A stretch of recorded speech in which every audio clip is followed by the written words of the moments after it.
Congress party के बारे में बताइए। मुझे लगता है कांग्रेस पार्टी में आप उन नेताओं में से हैं जिन्होंने कांग्रेस को पीक पर भी देखा है। उतनी पीक नहीं, जैसे आपने खुद कहा ना 89 में आपने ज्वाइन कर लिया था। कांग्रेस की स्थिति ठीक ठाक थी उस समय। उसके बाद आज हम कहां पर हैं आपने भी देखा है।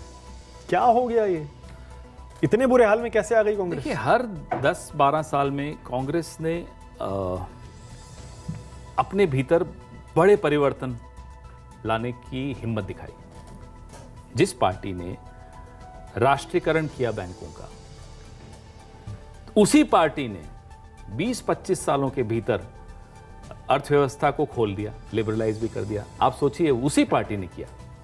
इसको कहते हैं फ्लेक्सिबिलिटी, इसको कहते हैं एवोल्यूशन की। साहब, बदलती परिस्थिति में हमें भी बदलाव अपने भीतर लाना चाहिए। तो इस पार्टी में ये हिम्मत और ये ताकत है। इसीलिए ये पार्टी इतनी पुरानी होने के बाद भी जीवित भी है और आगे भी बहुत अच्छे इसके दिन आने वाले हैं।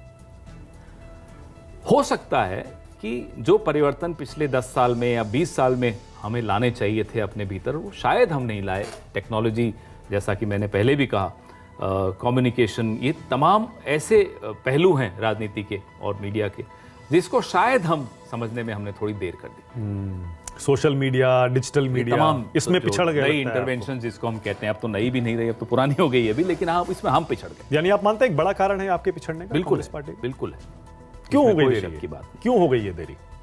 जो नई पीढ़ी इस पार्टी में, हम लोग सब उसी नई पीढ़ी के हिस्सा हैं। ये जिम्मेदारी मुझे लगता है मेरे जैसे लोगों की थी। हम पिछड़ गए।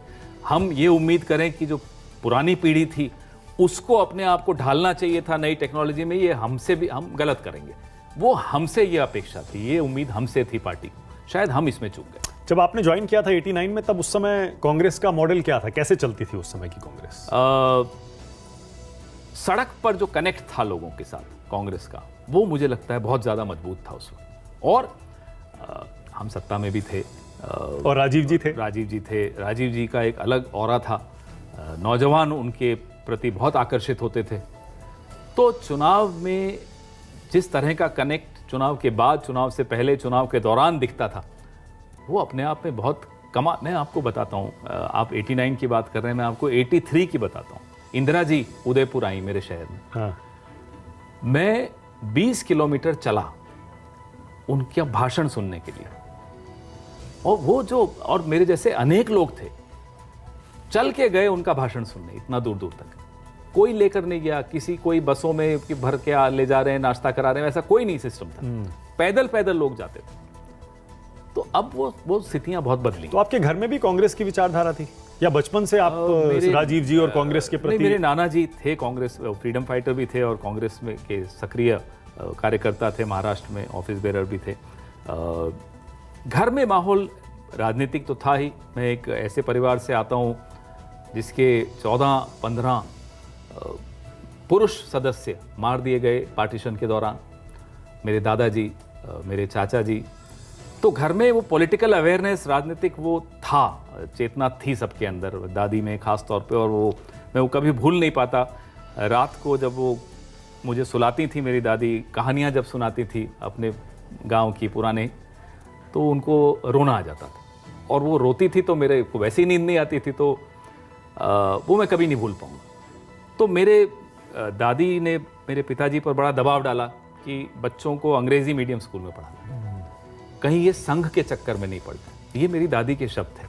बड़ा ध्यान रखना, ये संघियों के स्कूल चल रहे हैं आजकल, तो कहीं ये संघियों के स्कूल में ना चले जाए। तो कोई आर्थिक, उदयपुर की बात है। तो आर्थिक स्थिति कोई अच्छी नहीं थी हमारी, बहुत ही लोअर मिडिल क्लास कह दीजिए।